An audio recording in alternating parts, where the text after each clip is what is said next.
اب وہ ہوٹل میں اس سے اتنی زیادہ بات تو کر بھی نہیں سکتا تھا. کیوں؟ کیونکہ ہوٹل میں تو اس کو اور بھی بہت سارے کام ہوتے تھے. بے شک سارا اس کے لیے آ رہی تھی لیکن وہ اس کی طرف متوجہ نہیں ہو پاتا تھا کیونکہ اس کی اپنی زندگی کے مسائل ہی اتنے زیادہ تھے.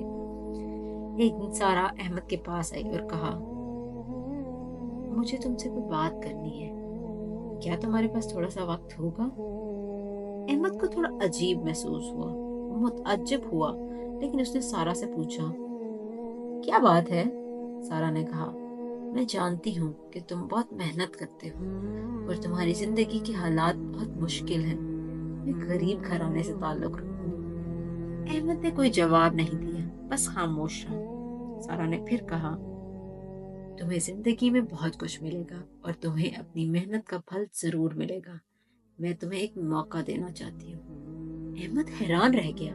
اس نے پوچھا کیسا موقع؟